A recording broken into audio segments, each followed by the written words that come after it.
Jangan lupa subscribe YouTube channel Metro TV News dan pastikan untuk menyalakan lonceng notifikasinya.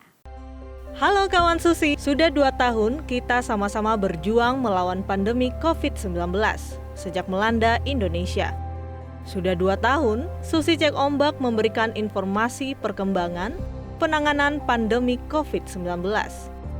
Di episode hari ini, Susi Cek Ombak akan menyajikan kompilasi dari sosok-sosok hebat yang menangani pandemi COVID-19, baik di Indonesia hingga dunia. Gak cuma itu loh, Susi Cek Ombak juga akan menampilkan kembali seseorang yang ketiban rejeki nomplok selama masyarakat stay at home. Yuk kawan Susi, santai sejenak dan kita saksikan episode kompilasi Susi Cek Ombak malam ini.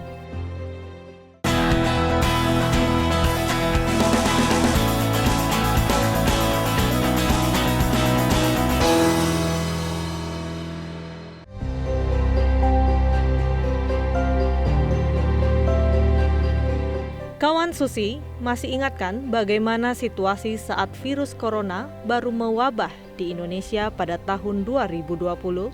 Kita semua harus merubah kebiasaan baru yang lebih sehat, atau yang kita kenal dengan istilah new normal.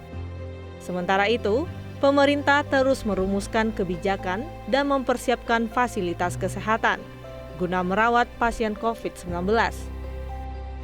Nah, melalui Susi Cek Ombak dalam episode Sehat Tanpa Syarat, Ketua Bidang Perubahan Perilaku Satgas Penanganan COVID-19, Sony Hari Harmadi, menjelaskan upaya pemerintah dalam mempersiapkan kebijakan protokol kesehatan dan skema penyuntikan vaksinasi kala itu.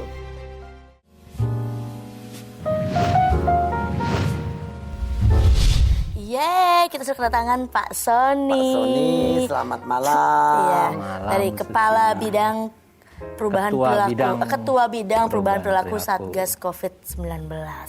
Wow, panjang sekali ya, 3 hari 3 malam saya ngafalin yang tadi itu Pak. Ya Allah. Oke, Pak Sony, kita nih netizen, terutama kawan Susi ini kan seringkali ya banyak pertanyaan. Dari awal saya melihat vaksin ini akan takes time. Jadi sebelum itu sampai kepada vaksinasi, kita mesti harus mau merubah diri kita. Gitu. Jadi barangkali Bapak bisa menjelaskan perkembangan COVID itu sendiri bagaimana. Dan perilaku apa yang sebetulnya harus kita lakukan, kita jalankan selama menunggu vaksin dan sampai penyakit ini betul-betul epidemik ini hilang gitu. Ya. Baik Bu Susi, jadi di awal pandemi ini waktu bulan Maret ketika Bapak Presiden mengumumkan kasus pertama dan kedua, kita sebetulnya memang dalam kondisi kepanikan ya. Jadi kita segera membuat rumah sakit darurat pemerintah, mencari alat pelindung diri, ventilator, obat-obatan dan seterusnya. Jadi memang yang terjadi adalah darurat kesehatan masyarakat. Nah, berjalannya waktu semakin lama kita semakin memahami penyakit ini dengan lebih baik. Kita merubah strategi dalam artian karena kita sudah mulai mengenal penyakit ini dengan baik, pemerintah juga sudah settle dengan berbagai fasilitasnya. Akhirnya kita mencoba mendorong ketahanan kesehatan masyarakat. Nah, maksudnya adalah masyarakat merespon pandemi ini dengan tepat. Upaya pencegahan harus di hulu ini harus dikedepankan. Jadi kita mengedepankan masyarakat sebagai ujung tombak menangani pandemi ini dengan perubahan perilaku. Perubahan perilaku apa yang diharapkan? Patuh terhadap protokol kesehatan yang kita kenal dengan istilah 3M. Nah, jadi kalau kita perhatikan Bu Susi, kasusnya kan sekarang sudah lebih dari 670.000. 670.000 yang tercatat ya Pak ya. Iya betul. Yang terkonfirmasi positif. Makanya namanya terkonfirmasi positif. Tapi dari waktu ke waktu kita juga melihat bahwa pemerintah kan sudah berhasil menaikkan testing Bu, jumlah testing kita. Pada Juni lalu kan target WHO itu sebetulnya 1% dari penduduk di satu negara dalam waktu 1 minggu. Jadi kalau kita punya 267 juta penduduk Indonesia, berarti dalam 1 minggu tuh harus tercapai target testing sekitar 267.000. Pada bulan Juni lalu itu angkanya baru 24% dari target 267.000 Bu. Lalu kemudian naik lagi dari 24% jadi 31% di bulan Juli. naik lagi di bulan Agustus jadi 46%, naik lagi di bulan November jadi 90%, dan sekarang kita sudah berhasil di angka 95%. Jadi cakupan testing kita semakin besar, semakin baik. Dan nggak heran makanya jumlah kasusnya seolah-olah banyak naik. Karena memang testingnya semakin. Terkait kita kan menyambut Natal dan Tahun Baru ya Pak. Sudah ada keputusan bahwa tidak boleh ada perayaan karena terkait penyebaran COVID. Tapi kita kan nggak tahu masyarakat sebandel apa. Walaupun sudah akan ada swab PCR melalui pesawat ataupun kereta, tapi kan bagaimana dengan kendaraan pribadi? Lalu bagaimana Satgas bersiap-siap untuk menyikapi keadaan ini, Pak? Iya Mbak Kiki. Keren banget gue ya. Ya, ini saya, Pak. kaget juga pertanyaannya, serius ya. Udah di brief, Iya, Pak. di brief, ya. Kalau yang pertanyaan serius pasti udah hasil brief. Kalau enggak pertanyaannya aneh-aneh, Pak. Justru Kiki. Kawan Susi sudah tahu. Ya, jadi kemarin Pak Doni sudah mengeluarkan surat edaran. Ya, dalam surat edaran itu intinya semua orang yang melakukan bepergian wajib menggunakan masker, menjaga jarak, mencuci tangan. Jadi protokol kesehatan 3M itu wajib. Kalau nggak mau pakai itu, ya nggak usah pergi. Intinya seperti di itu. rumah. Ya, atau ditenggelamkan, ya kan? Nah, cakep tuh. Tenggelamkan boleh itu ya. Udah lama saya nggak nenggelamin. Kayak kecanduan ya. Ibu, gini kayak, aduh ibu kenapa bu? Kok gemeteran? Belum nenggelamin orang. Lanjut Pak. Iya.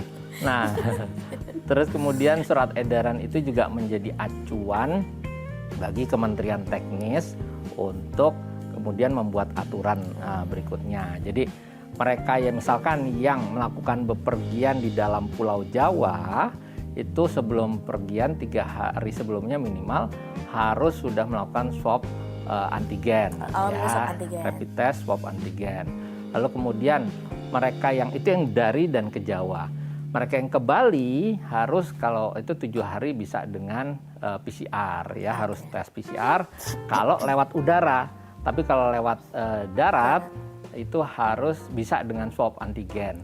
Apa yang harus kita jaga perilaku kita Nah, itu Pak untuk pesan menghadapi untuk kepada 2021. netizen, kawan Susi. Ya, jadi gini Bu Susi, ternyata hasil surveinya BPS itu menunjukkan bahwa 17% responden, dan itu representatif ya, menunjukkan masyarakat Indonesia, 17% masyarakat Indonesia yakin dan sangat yakin dirinya tidak akan tertular COVID-19. Kita sebetulnya sudah sangat baik karena pengetahuan terhadap 3M ini sudah mendekati angka ya di atas 90%, Bu. Sudah di atas 90%, bahkan mengetahui itu sudah bagus. Lalu kemudian orang sekarang sudah mulai terbiasa melakukan itu. Tetapi yang kita butuhkan adalah konsistensi. Dalam jangka pendek, kalau kita bisa semua orang melakukan disiplin kolektif, Bu, kita bisa memutus pandemi ini lebih cepat lagi. Dalam jangka panjang, kebiasaan ini juga sangat baik dalam rangka mendorong perilaku hidup bersih dan sehat. Sehingga, Bu, kita bisa terhindar dari penyakit-penyakit infeksi. Tidak cuma COVID. Jadi walaupun vaksin ini sudah di depan mata kita, tetap perilaku kita harus kita jaga. Saya juga sudah mulai nyaman pakai masker, Pak. Karena orang merasa lebih cantik pakai masker. Oh, iya. Kalau dibuka serem katanya, Pak. Bener juga, bener. Ya, Bu, ya Allah. Tadi kita sudah berbincang dengan Pak Fajrul, Betul, dan juga Pak Sony. Pak Sony. Luar Kita biasa. sudah dapatkan informasi, sudah ya, jangan bingung lagi. Betul, sudah sangat jelas. Vaksinnya gratis, Pak Presiden akan menjadi orang pertama, dan dipastikan vaksin itu aman, Efektif dan juga halal. efektif dan halal. Oke kawan Susi, tetap laksanakan 3M, memakai masker, menjaga jarak dan juga mencuci tangan. Jauhi kerumunan, Yes. tetap di Susi Cek Ombak. Kelau Kelau saja. saja. Tapi juga pacar saya tidak kalah terdampak juga Bapak Ibu. Saya pengen tanya nih, untuk Abang Ariel bagaimana selama pandemik ini akhirnya mencari cara untuk bisa ya setidaknya tetap mengapresiasikan karya seni yang Bang Ariel punya gitu di tengah wabah pandemi COVID. Kalau kita sebagai musisi gitu, ada beberapa cara untuk mengakali itu.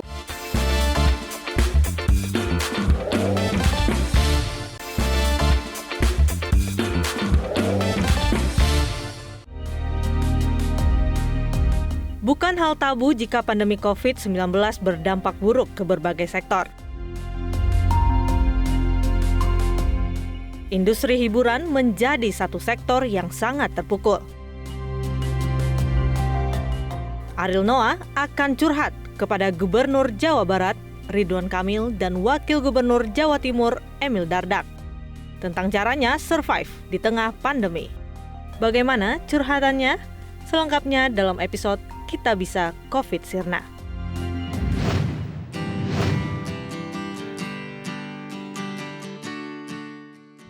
Bentar lagi aku akan menghadirkan jodohku bersama kita ya setelah ini. Amin. Karena sudah bergabung bersama kita yaitu ada Bapak Emil Dardak dan juga Akang Ariel. Halo, selamat datang di Susi Cek Ombak.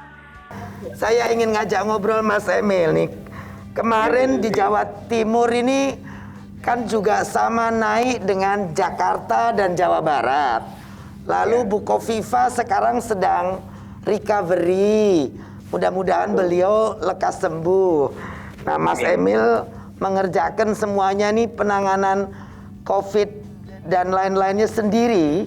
Nah, mungkin bisa cerita bagaimana ekonomi dan kesehatan secara umum masyarakat di Jawa Timur nih, Mas Emil.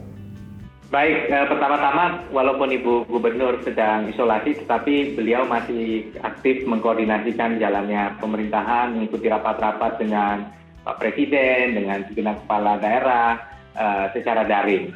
Namun demikian secara fisiknya beliau tidak bisa hadir di lapangan dan sudah membagi tugas dengan efektif, kadang ke Wagub, Sekda, kita koordinasi dengan Forkopimda. Nah, memang kalau kita melihat kondisi di Jawa Timur, kenaikan itu bisa kita lihat terjadi sejak 19 November 2020. Jadi sebelum itu tuh selama 2 bulan kurang lebih, kasus itu melandai. Jadi melandai di kisaran 300-an per hari. Tetapi kemudian pada tanggal 19 itu perlahan-lahan tapi pasti naik terus gitu grafiknya, angka kasus harian.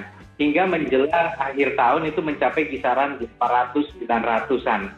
Nah, inilah yang kemudian kita sikapi di pergantian tahun dengan memperketat betul menerapkan jam malam, menutup tempat wisata. Namun pada tanggal 11, jadi seminggu sebelum tanggal 11, Menko Perekonomian memunculkan konsep PPKM yang kami tentunya mendukung dengan sepenuh hati. Memang ini diharapkan bisa melandaikan. Nah, kadang-kadang kita suka langsung ngejar, kasus sudah turun belum? Padahal tahap pertama landai dulu biasanya. Ekonominya ini memang yang menjadi kendala. Karena triwulan ketiga, ekonomi kita itu tumbuh dimotori dari sektor-sektor yang sebenarnya tutup pada waktu PSBB. Jadi jasa, perdagangan, bahkan hospitality itu sebenarnya mendrive pertumbuhan antar triwulan. Triwulan kedua antara April ke Juni dan Juli ke September kita tumbuh kurang lebih 6%, tapi di sektor yang kami sebut tadi tumbuhnya 7,5% ke atas. Nah, inilah yang kemudian kami memang agak mengantisipasi kemungkinan bahwa sektor-sektor ini akan mengalami stagnasi bahkan sedikit penurunan. Tapi beda sekali PPKM dengan PSBB dalam hal pembatasannya. Karena kalau di PPKM itu bukan ditutup tetapi dibatasi kapasitasnya. Makan di tempat masih boleh sampai 25%, pusat perbelanjaan, toko apapun boleh buka tapi maksimum jam 8 ini.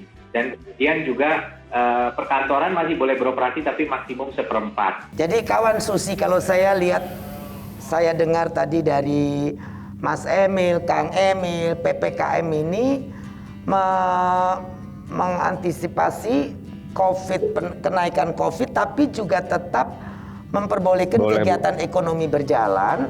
Hanya intensitas dan kapasitasnya yang harus diatur, diturunkan dan dikurangi gitu. Jadi saya pikir sih itu hal yang sangat win-win solution ya. Jadi tetap kita bisa mencegah kenaikan yang terlalu tinggi terus-menerus sehingga bisa turun melandai, tetapi di sisi lain masyarakat juga masih bisa melakukan kegiatan walaupun ada pembatasan. Bapak dan Ibu, kan tadi kan kalau sektor ekonomi, kemudian juga pariwisata itu terdampak adanya COVID.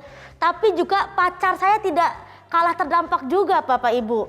Karena beliau adalah seniman yang suka bernyanyi dari panggung ke panggung juga terdampak akibat COVID. Saya pengen tanya nih, untuk Abang Ariel, bagaimana selama pandemik ini akhirnya mencari cara untuk bisa ya setidaknya tetap mengapresiasikan karya seni yang Bang Ariel punya gitu di tengah wabah pandemi COVID? Kalau kita sebagai musisi gitu, ada beberapa cara untuk mengakali itu, walaupun ya kayak misalnya ada konser virtual dan segala macam. Cuman memang sangat berbeda dengan apa yang kayak biasa kita lakuin, karena kan kita biasa ngelakuinnya adalah kita menghibur orang tuh langsung di tempatnya gitu kan, ramai. Nah, sound system yang di lapangan itu akan sangat berbeda pengalamannya dengan yang cuma dengar dari speaker di rumah gitu.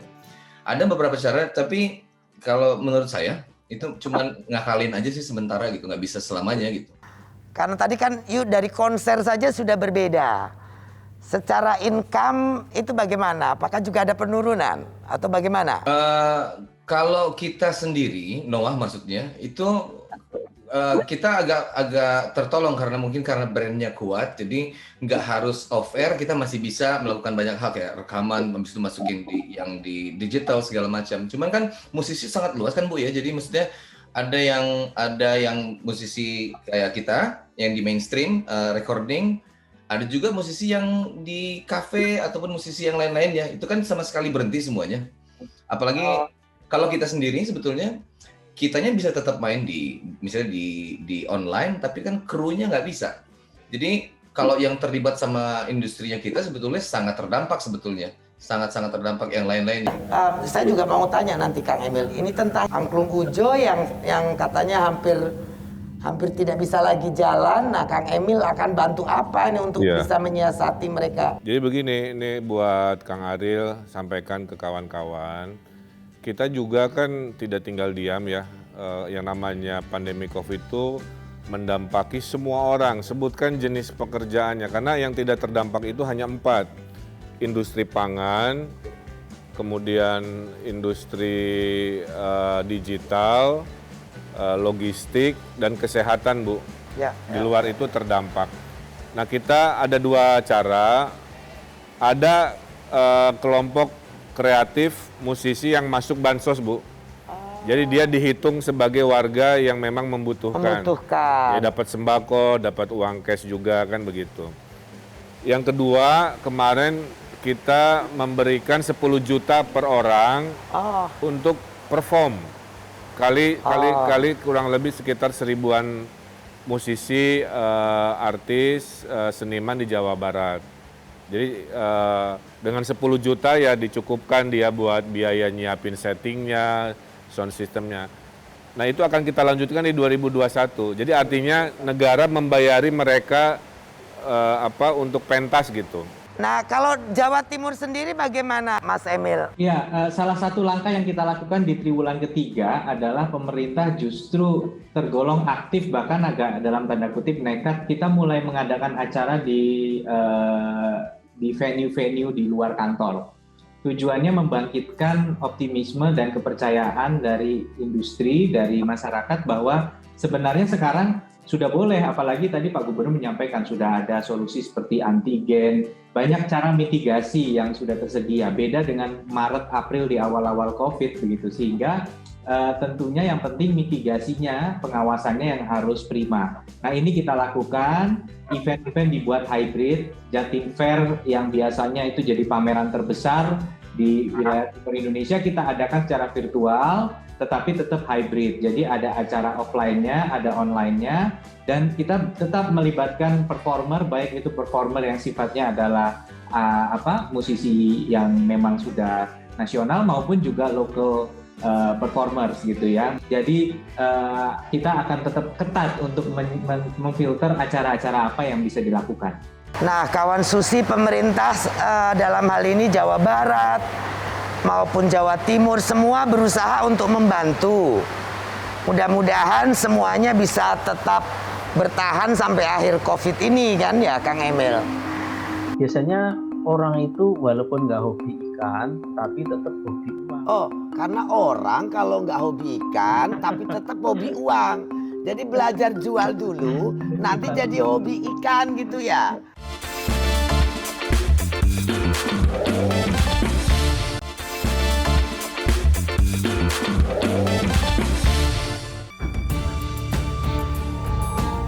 Kawan Kawan Susi, ternyata efek stay at home selama pandemi COVID-19 menghasilkan hobi baru bagi masyarakat. Kalau kita ingat-ingat lagi, masyarakat tiba-tiba mendadak hobi bermain sepeda, mengkoleksi tanaman, bahkan yang paling heboh adalah memelihara ikan cupang. Nah, ada satu pedagang ikan cupang asal Kediri, Jawa Timur yang ketiban rezeki. Dia adalah Agus Torik.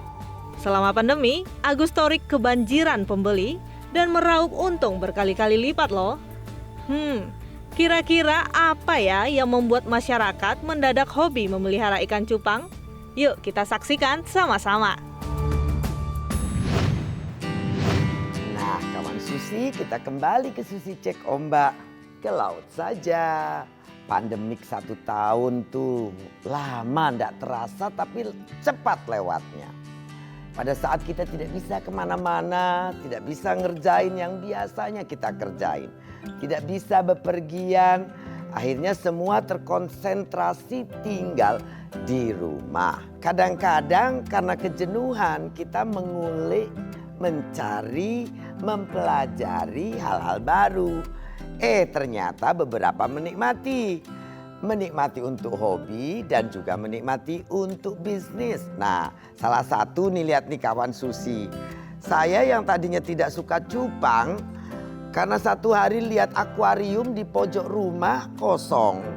Iseng-iseng ngevlog, akuarium kosong, tidak ada isinya. Kali diisi cupang bagus, netizen kirim ratusan. Yang kedua belakangan terakhir lihat Pak Erick Thohir. Hobinya di Instagramnya banyak cupangnya. Tapi senang, cucu juga senang sekali. Sekarang ada orang yang justru beruntung karena pandemik mempunyai bisnis baru. Namanya Pak Agus Torik. Ya, saya lihat di backgroundnya itu banyak sekali ikan cupang, Pak. Sudah berapa lama Pak Agus ini berbisnis ikan cupang? Terima kasih Bu Susi. Ini saya sebetulnya dulunya juga hobi. Mulai menekuni bisnis usaha ini itu tahun 2005. Cupang ini karena kok untungnya kok gede sekali itu. Jadi untung gede, mau dong kasih rahasia. Saya mau bisnis baru. Udah beli sama harga jual kok besar sekali ya. Maka saya terus saya tekuni. Habis itu 2005 saya keluar dari perusahaan terus nekuni bisnis ini. Jadi ya sudah agak lama sekali. Berarti bukan ya, baru dari pandemik. Tapi yang beli ini banyak setelah pandemik gitu ya Pak maksudnya? Nah, awal pandemi itu turun. Oke. Sebulan itu turun. Bulan kedua naik sampai naik bisa ratusan persen naik. Ratusan persen. Itu harganya bisa berapa juta Pak ikan cupang? Yang mahalnya itu berapa? Kalau mahal sih harganya sekarang itu naiknya bisa ada yang 10 juta, 5 juta. Ikan yang cuma 5 gram itu beratnya itu harganya lebih dari 1 juta per gramnya. Wah, luar biasa. Kawan Susi, wah dengerin baik-baik nih wawancara dengan Pak Torik nih. Bayangkan ikan 1 gram 1 juta sama dengan emas. Lebih mahal dari emas. Emasnya cuma 900.000 sekarang. Yes. Tapi itu tergantung warna, tergantung foam, tergantung kualitas. Tetap yang menentukan kualitas. Jadi. Pak Agus, kita mau tanya lagi nih yang lain. Bapak kan sudah ekspor juga ke luar negeri. Nah, pasar ekspornya itu di mana dan bagaimana ekspornya? Dan ceritanya bagaimana cupang Bapak sampai dikenal di luar negeri gitu loh. Gini Bu Susi, sebetulnya itu yang real ekspor itu teman saya. Bapak saya nyaplai ekspornya. Kenapa tidak ekspor sendiri Pak Agus? Ini saya kerjasamanya sudah lama sekali sama mereka. Jadi kalau musim dingin itu daerah Abu Dhabi, pokoknya daerah Timur Tengah saya itu banyak libur, jadi banyak membutuhkan cupang. Jadi sebelum pandemi itu kita kirim-kirim ke sana. Abu Dhabi, Ya. orang-orang di Abu Dhabi suka cupang juga. Wah. Kalau yang di Amerika itu biasanya kita kan punya reseller banyak, Bu Susi. Jadi teman-teman reseller itu suka kirim-kirim ke Amerika, Jerman kayak gitu. Oh, oke. Jadi Bapak kerjasama dengan eksportir gitu ya, Pak Agus. Oke. Pak Agus, ada nggak tips untuk pemula nih? Bagaimana cara memelihara cupang? Airnya harus khusus kah? Kalau kena sakit bagaimana kah? Kemarin ada 1 ekor ikan cupang saya mati yang berumbai-rumbai lagi. Warnanya biru turkis. Nah itu cara mengobati kalau ada yang sakit bagaimana? Ini sesuai pengalaman aja Bu Susi ya. Jadi kalau soal pelihara ikan itu yang pertama ikan itu kualitas bagus, indukan bagus, airnya bagus, makanannya bagus. Cukup sampai di situ. Itu kalau untuk memelihara ikan. Tapi kalau usaha ikan saya sarankan untuk para pemula itu ini setiap daerah ada kontes setiap minggu Bu Susi. Jadi setiap minggu pasti ada kontes daerah mana. Kadang-kadang 1 minggu itu ada yang 2 tempat. Nah, saya sarankan untuk pemula itu lihat kontes dulu. Datang di situ, dengerin aja. Orang ngobrol-ngobrol sama mereka, didengerin. Jadi kawan Susi salah satu cara ikut melihat kontes gitu. Terus dengerin orang ngobrol-ngobrol. Dengerin. Orang ngobrol, kuping gitu ya Pak ya. Oke. Habis itu kalau sudah punya modal pengetahuan, pergi ke farm yang terpercaya. Jadi pergi ke farm terpercaya. Setelah punya pengetahuan, pergi ke farm yang terpercaya. Terpercaya ini apa itu maksudnya Pak? Maksudnya ya sudah sering mengeluarkan ikan yang bagus-bagus kayak gitu-gitu. Kalau di farm itu tidak terlalu mahal. Jadi ke situ beli dulu 10 ekor atau beberapa ekor. Habis itu langsung jualan. Pasti untung. Pasti untung. Biasanya orang itu walaupun nggak hobi ikan, tapi tetap hobi uang. Oh, karena orang kalau nggak hobi ikan, tapi tetap hobi uang. Jadi belajar jual dulu, nanti jadi hobi ikan gitu ya. Triknya Bapak ini luar biasa. Ini bukan hobi, ini mah betul-betul pedagang, kawan Susi. Bapak tadi sudah kasih saran tentang cara bagaimana pemula, tipsnya apa saja. Nah sekarang tinggal kasih cara memelihara dari sisi airnya apa, makanannya apa, kalau sakit apa, supaya warnanya bagus bagaimana gitu. pH kita itu normal-normal aja, 7, 8. Ini ikan sangat kuat. Oh oke. Jadi daripada ikan apapun itu paling kuat. Ikan hias paling kuat. Jadi karena ini asli Indonesia, jadi asli milik kita Bu Susi. Tapi kita impor dari Thailand, keseringan impor. Jadi seolah-olah ikan ini dari sana, padahal ikan ini sebetulnya dari kita. Ikan cupang itu asli Indonesia. Asli Indonesia, terutama yang crown tail. Kalau yang half moon itu memang dari Eropa. Oh Eropa juga punya Pak? Punya. Yang frontal plakat tuh yang kayak apa Pak? Frontal itu ikan yang seperti sisir ekornya. Oh oke. Terus kalau makanan, ini ikan itu usahakan makanan alami ya, minimal separuh. Oke. Kayak cacing sutra, jentik nyamuk. Cacing sutra, jentik nyamuk. Oke. Wah luar biasa Pak Agus ini. Saya 30 tahun jadi business woman. Hari ini belajar kenyataan baru tentang sifat manusia. Tadi Pak Agus bicara beli dari farm langsung jualan. Karena manusia itu walaupun tidak hobi, pasti hobi uang. Kalau tidak hobi ikan, hobi uang. Jadi jualan dulu nanti jadi hobi ikannya. Awal katanya nih ada cerita, Karina sempat nyerah untuk penelitian vaksin AstraZeneca. Jadi kita punya target setiap minggu yang tidak bisa miss, tidak bisa lewat. Waktu kita tidak ada, kita bekerja 15-16 jam sehari, 7 hari seminggu. Jadi nggak ada waktu untuk mikir sebenarnya.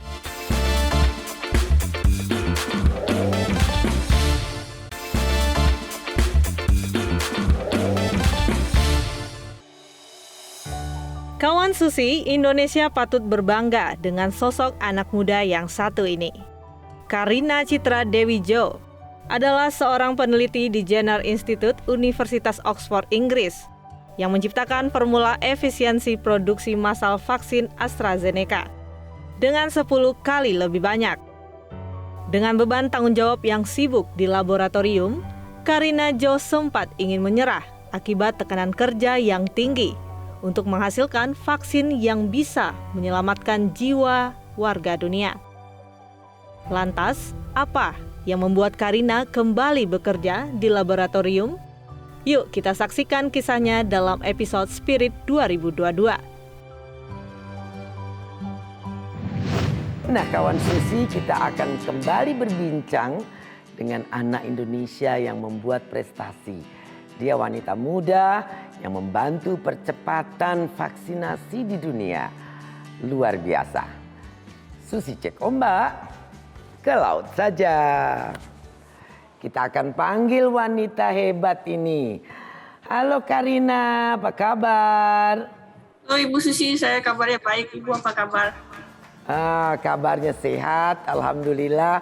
Nah Karina, cerita dikit dong tentang bagaimana Karina bisa menjadi bagian tim yang mengembangkan proses manufacture skala besar di GMP Oxford ini dan membuat vaksin AstraZeneca ini. Boleh cerita?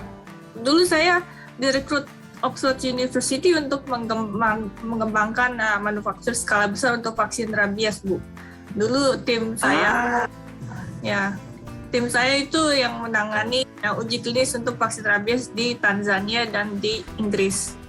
Jadi beberapa bulan sebelum pandemi saya datang ke Inggris untuk bekerja untuk proyek ini.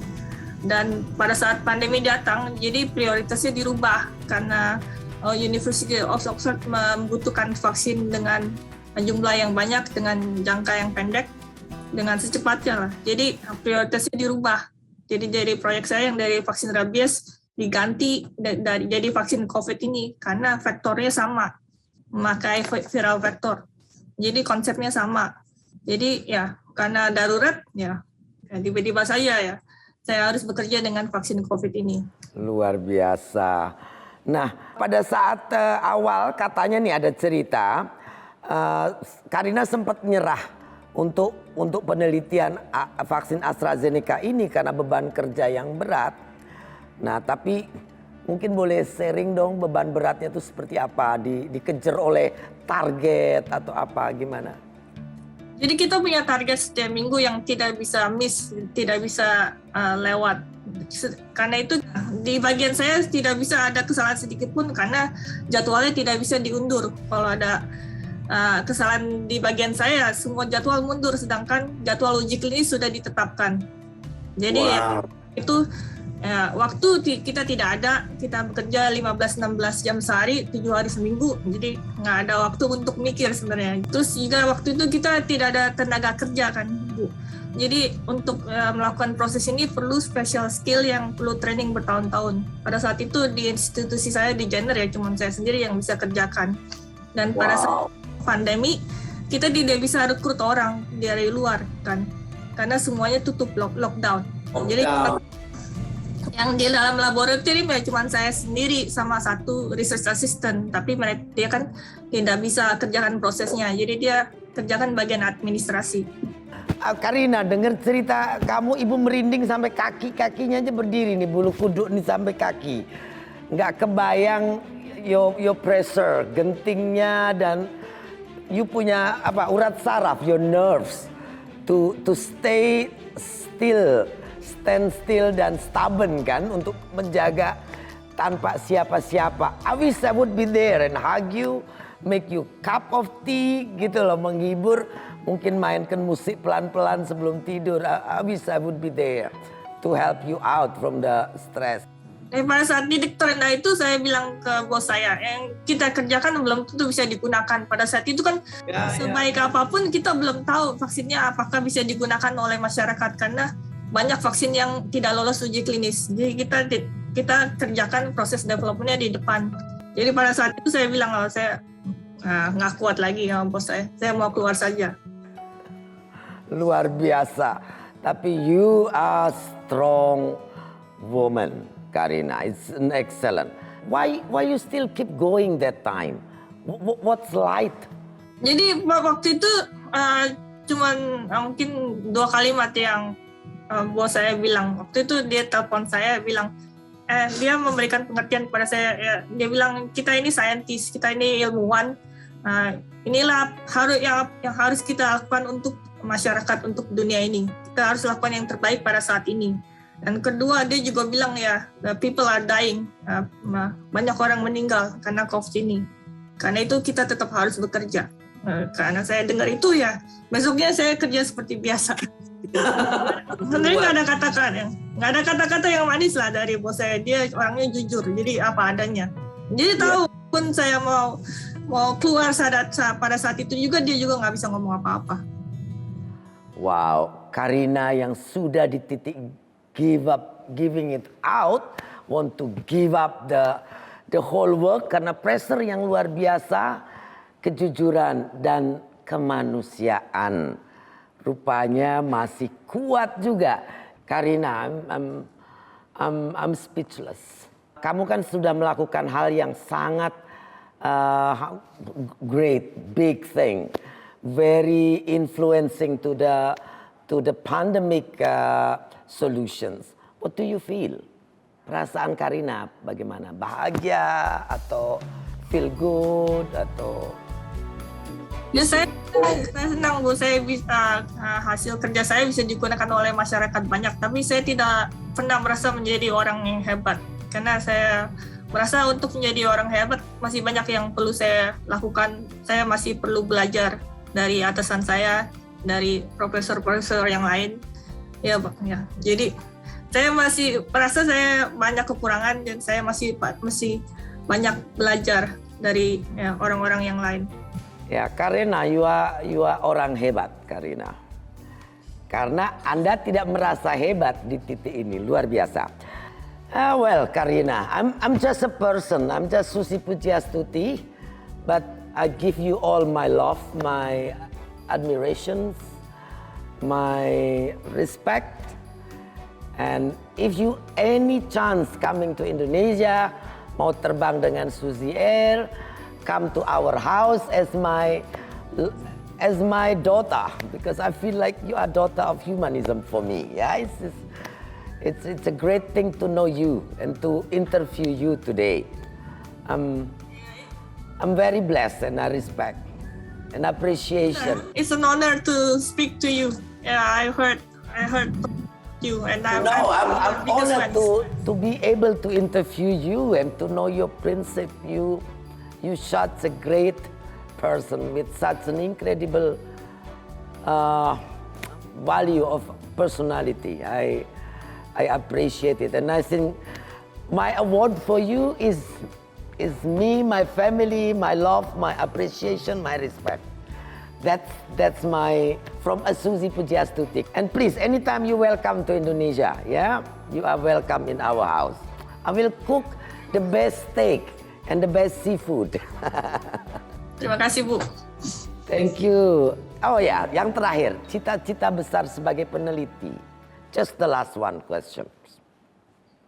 Saya tidak pernah punya cita-cita yang tinggi-tinggi sekali. Saya cuma ingin karya saya bisa menjadi bisa digunakan oleh banyak orang dan meningkatkan taraf hidup banyak orang. Saya ingin berguna untuk bagi banyak orang. Wow, I love your last wish, incredible. So I hope all the best. I wish you all the best in your life. The most important, you will feel happy. That's very important. And continue again working for humanity. Luar biasa. Terima kasih Karina. So, sampai ketemu lagi kapan-kapan. Oke. Ya, Bu. Ya, Ya, terima bye-bye kasih. Karina. Bye-bye. Bye. Sampai jumpa Thank lagi. you. Bye. Wow, alangkah bangga, terharu, luar biasa. Berbincang dengan Karina rasanya banyak hal tidak bisa kita katakan. Betapa bernilai kepribadiannya, betapa luar biasa rasa kemanusiaannya, dan betapa luar biasa energi dan tenaganya untuk terus berkarya. Kawan Susi, jangan kemana-mana, tetap nonton Susi Cek Ombak, ke laut saja. Metro TV